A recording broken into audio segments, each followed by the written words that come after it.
Hey guys, Rochelle here. So I'm moving on to The Witch in Me, which is October's work with Selena, being hosted by Selena over at Essence of the Moon. We did a live the beginning of October, and then within that live, she created a hashtag for everyone to do as time permitted. So there's a series of 10 questions. So I'm going to answer those questions and then we're going to do the spread together. Okay. So I am going to do a walkthrough or just, go through the cards while I'm answering the VR questions. Okay. And the deck that I am walking through is Tarot of Sacred Kingdoms, the Talisman Edition. Full walkthrough is coming through. Will be coming soon if you haven't seen it already. All right, so the first question is, who was the first witch that you recognized in yourself? The first witch that I recognized in myself was probably more of like a Christian witch. Probably like, or Wiccan. Because I started learning really with Wiccan books, and started off making my altars a certain way and gathering up everything that I thought I needed to. They were all based on Wiccan books. And, coming from a religion of Christianity, I really thought that I still wanted a structure of a religion. And it wasn't long before I realized I didn't want that. And that was why I was leaving Christianity, because of like the dogma and stuff like that just didn't sit right with me. So, but the first witch that I saw in myself was probably like a Wiccan, I would say, or a green witch, because I've always been attracted to like working with herbs and having lots of correspondences, right? And I like the colors and yeah. So, how were witches in your ancestry or culture treated, honored, hidden, or persecuted? So, my grandma, my mom's mom, she was a practicing witch, and I would say that she was more closeted than anything. She had images of like Jesus Christ and the Last Supper and all that all over her house. Since her passing, she has come to me in dreams and showed that she hid, in a religion. She hid behind Christianity.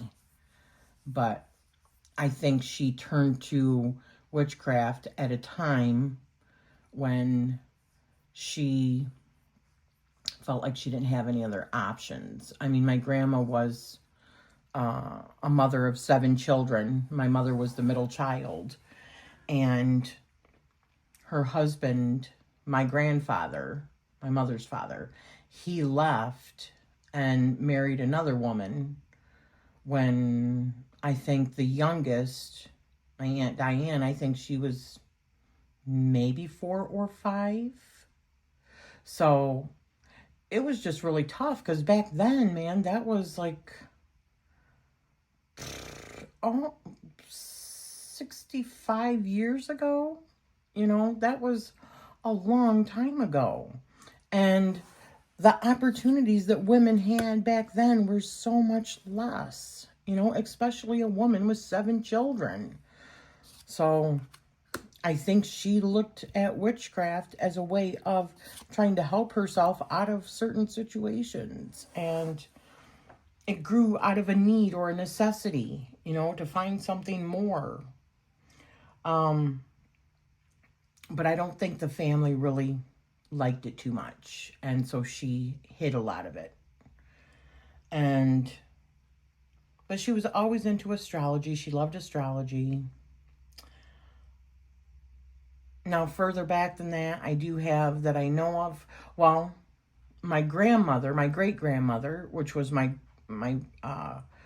grandpa, my mom's father's mother. She was like a midwife, and she had her own garden. She was Christian, but I think that she had her own witchy ways, if you know what I mean.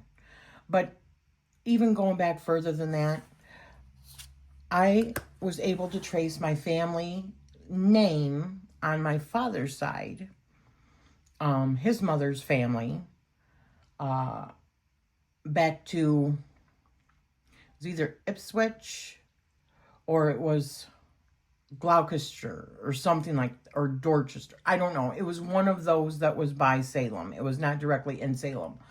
And then on the other side of my family, on my mom's side, we did have my mom's actual maiden name. That family line, one of a lady had been accused when she was at the actual Salem witch trials. She got accused of attacking somebody else, and then she also named her son, and just craziness. Now, she didn't end up, she got released, let's put it that way. They did not unalive her, but they almost did. She was in jail for quite some time, to the best of my knowledge. But it was towards the end of all of it, I believe. So it does run in my family, most definitely. 3, do you believe that you had past lives as a witch? If so, what era calls to you? Yes. Now, I would lump that in with also like goddesses or priestesses that were, you know, devotees of this temple or that temple and other times. And I have had recall dreams in Egypt. One was of me in a white gown, and I was, I don't know, maybe 13, around there. And my family was all around me, and I was sitting in the middle of a carpet, and I was in some sort of temple or inside of a pyramid or something. I do not recall any hieroglyphics on any walls. It was all like just sandstone. And there were other girls. It was a huge room. It was like an inner chamber of some sort. And there were a lot of other girls, maybe, I don't know, 15 or 20 other girls that were also on their carpets, in the center of their carpets, in white gowns. It was some sort of ceremony. And their families were sitting around the outside of their carpets as well. And I just remembered from my dream that whatever I was doing or sacrificing was something that was for my family, for their betterment. And I thought I was maybe a sacrifice, but I've had other people come forward and say, maybe you weren't a sacrifice, but maybe you were being initiated into a priestesshood of some sort. So that could be. But I'm very attracted to Egyptian times. I'm very attracted to medieval times. I mean, honestly, several different times. Antediluvian times, like before the flood, you know. Lots of them. Like ancient Rome. I've had dreams of being the daughter of Mithras, and that I was supposed to somehow learn these secrets or go to college for more information about Mithras and then teach the world or something, because there's not a whole lot of information about it. And the first time that I had even heard the name Mithras was in my dream. I didn't even know about Mithras. And then, wow, the next day a video came across the feed about Mithras, and you know, then I started having a few other dreams, and it was just weird. And that would have been like just before Christianity, because it kind of went underground. It was like a Roman like cult kind of thing. I don't know. So, yes, many different times. What tools, herbs, or rituals feel like home to your craft? Tools, divination, tarot. I love tarot so much. Oracle. I love oracle so much. Herbs, oh my gosh, some of my favorite herbs are bay leaf and rosemary. Rosemary is a powerhouse. I love basil. I love the smell of basil. Oh, I could just like sniff it like all day. Star anise. I love star anise. I've got a big old thing of star anise over there. I love working with roses and using roses and the energy of roses in like a lot of my workings, whether that's oils, whether that's salts, bath salts, whether that's incenses. Yes, I love putting it in everything. Or rituals feel like home to your craft. Yeah, I would say that's probably about it. Have you ever been gatekept or told that you weren't a real witch? How did you respond? I think nobody has like personally said it to me. However, there have been like, people in the community that like to say, well, if you're this, you're not really a witch, you're doing this or you're doing that. I mean, it's just like, it's down to semantics and it's really just stupid. Okay, it's just stupid. When people do that, they're clearly not confident in their own right if they've got to smash somebody else's beliefs, right? I don't get it. So, I haven't personally been told that I'm not a real witch, but I remember times, well, if you have any kind of aesthetics, that's just fake. You're just playing it. You're not really doing anything. It's all for show. I mean, like, really? How much projection can you do? Because how do you know what somebody else is doing? You don't. It's all pure projection. So anybody saying those things, you're just fooling yourself. That's all it is. It's pure projection. You don't know anything about anybody else's life, especially if all you see is social media. So, 6, which archetype speaks to you most? The healer, the seer, the midwife, the hedge-walker, the death worker. Probably the seer. Sorry, I'm so bad at this. The seer, because I am always, I've always had like, dreams that have foretold things. I mean, I will watch a movie. I can just tell you what that person's going to say. I just know, right? There's like this connection. I have many of the clairs. But I would say that dreaming and claircognizance are my strongest. Although, I was having a conversation with somebody the other day, and it's really hard for me to believe when I hear that other people cannot, like, envision things. I find that so hard to believe, because if you say something like waterfall or skyscraper or cliff, the cliffs of Dover, or the Space Needle, or don't you see those things in your mind's eye? Can't you see it immediately? A red apple, can't you see it in your mind's eye? That's visualization. Problem is, I visualize too much, I have so many times, like before an event, and it's like this control freak part of me.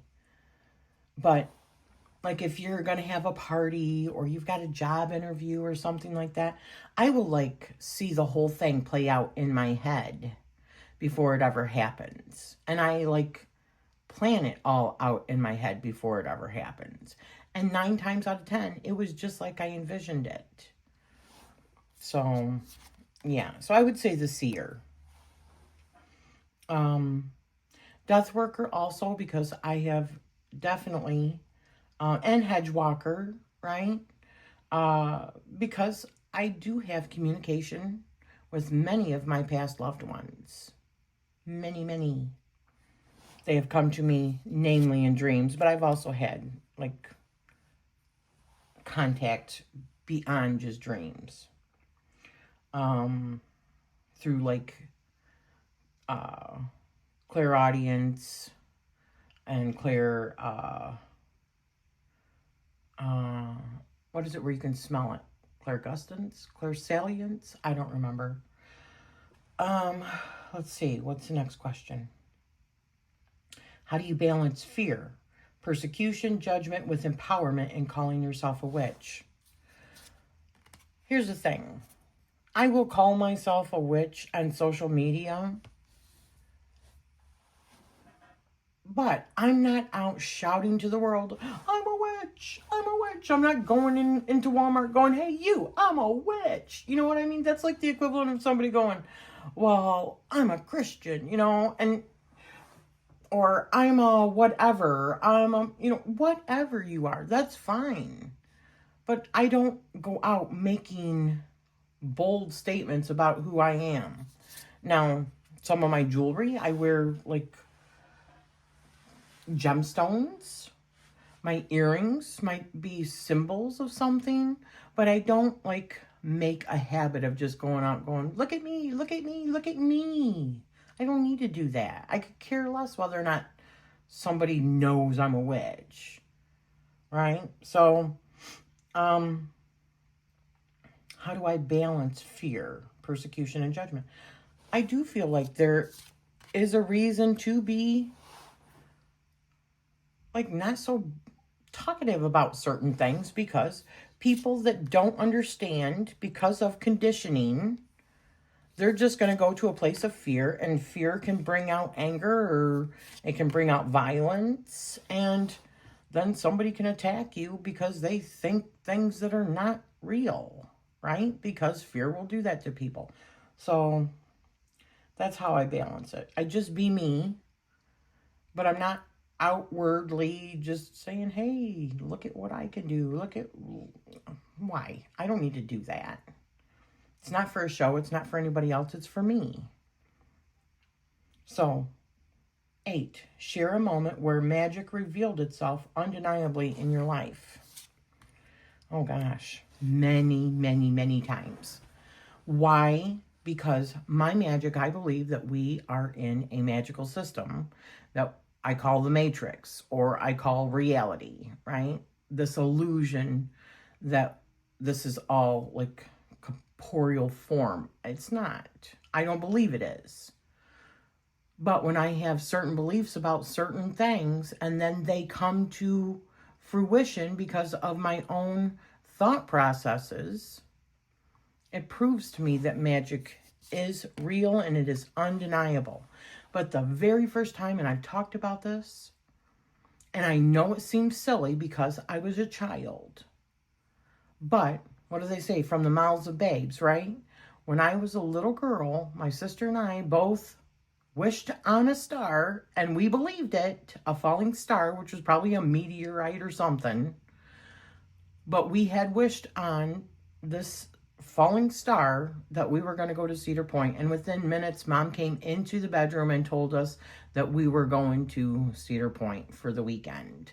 And we would go to Cedar Point, and we would go to SeaWorld and Geauga Lake, and this was like we would go camping, and this was in like Ohio, right? Sandusky, Ohio at the time. I don't even know if they're still there, but that was within a matter of minutes. So that proved to me, at least that small child, that what we wanted and what we believed, and the more people that believe it, it can change things. So I believe when people gather together, not that I don't think that you can make a difference with your own magic, I absolutely do, but I think when you gather in a group, your magic, if you have a common thing, like meditations, they have proven that meditations can change like frequencies and stuff. At least I believe they have proven that. So, that was probably the earliest. 9.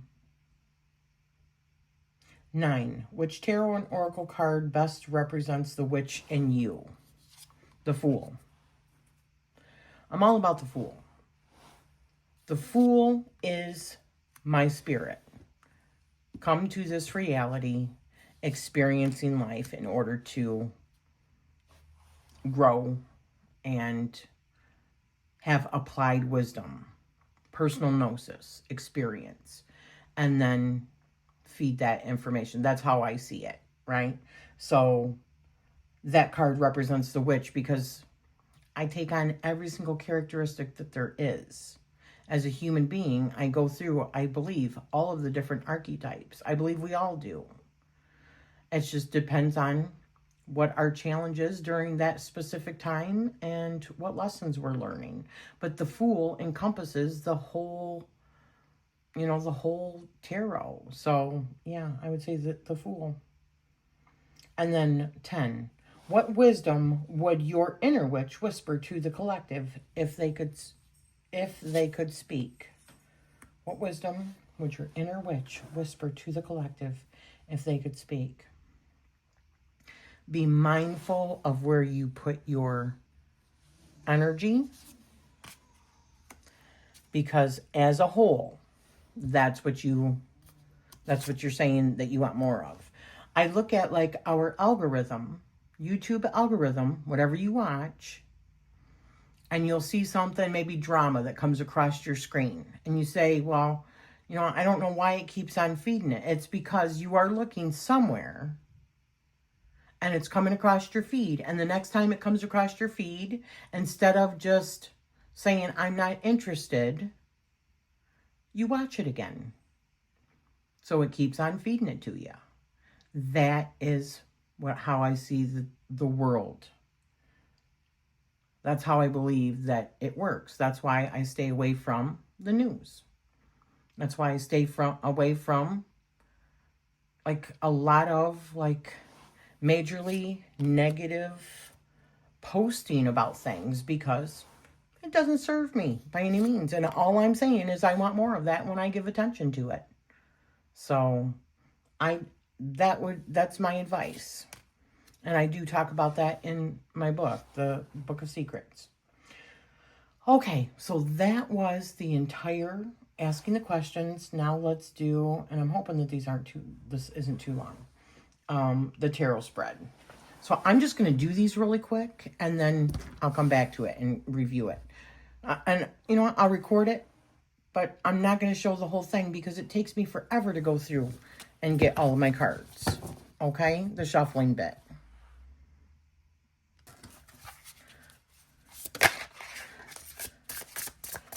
Okay. The root. What is this? The Witch in Me. 7 cards. Where the Witch in Me comes from. Ancestral or past life thread. Where the Witch in Me comes from. Where does the Witch in Me come from? Where does the Witch in Me come from? Where does the witch...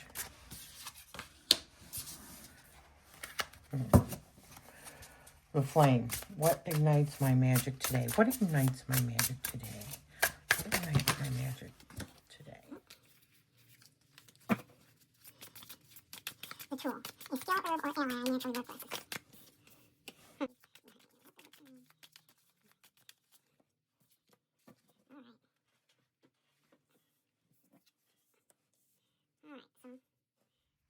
All right, so the first one, the root. Where the Witch in Me comes from. Is it ancestral or past life thread? I planned her. Right? 2 of Wands. This is something that I planned in an incarnation. So it comes from that. It comes from planning. I chose this archetype this time around. Yeah. 2. What ignites my magic today? Being fulfilled. Emotionally being fulfilled, and my family, and the betterment for my family. So what ignites me today is my family lineage, and it's about expressing myself and feeling fully expressed in my relationships with my family, I believe. 3, the tool, a skill or herb or ally I naturally work with. 10 of Wands. For me, I think that what that means is my ability to overcome obstacles, to see them for what they truly are, which are my greatest lessons. They're my greatest gifts, truly, because that's what I'm here for, is to learn and grow and become a better, more advanced version of myself. So I take on obstacles so that I can learn from them. That's what life is. I truly believe that. And take on obligation, right? So, yeah. The shadow, a fear, wound, or limitation that shapes my path. Yes, it does come down to money and opportunity, because I believe that it was part of my blueprint in this life in order to have these kind of worries, right? And to see what it's like to come from very meager means and not wanting to go back to that. Remembering what that was like as a child. And also that's in my lineage. My mother came from a broken home and where they had very little money. I mean, there were times when they didn't have food. My mom was just telling me a story about she knew when she came home from school that there was not going to be supper that night because grandma would be sitting by the piano and playing the piano, and all night she would play different songs for all of the kids. Remember, 7 kids. And they knew they were not going to get fed that night. So that was, I believe, honestly, part of my own lineage, right? Mom always helping us to see the opportunities and to be self-sufficient and take the initiative in things and look at the opportunities in things rather than the ways that we can be knocked down, but rather, how do we get back up again? What do we do about it? Okay, we're down. What do we do about it? So, yes. The gift. What my witch self brings to others. Wheel of Fortune. Just understanding that time is an illusion, right? This matrix is an illusion. And yeah, probably that. That's my gift. The mirror, how others perceive the witch in me. And I got the Lovers. So,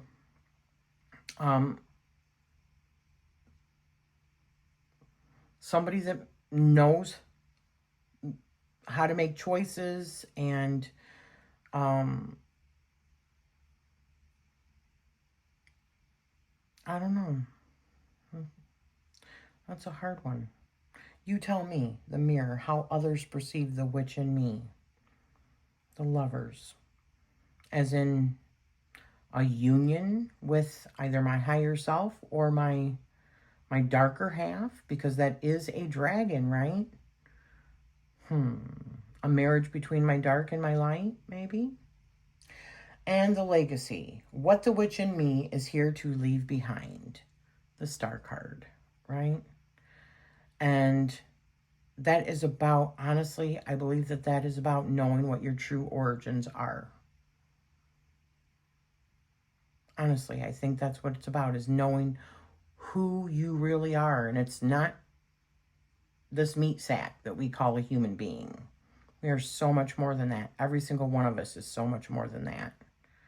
And I hope that if anybody ever takes anything from me as far as what I leave behind or a legacy, that it's that, right? And that there's always hope. If there's no hope and there's no joy to be found in life, I don't want to be here. You know what I mean? So sometimes we have to find it ourselves. We have to make it for ourselves. So I think happiness is a choice. It's not a state. It's a choice. Maybe that's also where the Lovers comes in. Okay, so there you go. That was the Witch in Me. That was hosted by the beautiful Selena for our October collaboration. I will put a link down below to the live that we did with her, which was wonderful. Thank you, Selena, for hosting October. And I have been loving seeing what other people are doing, and I cannot wait to see more of you if you do this also. So thank you for spending this time with me, and I am sending you love always.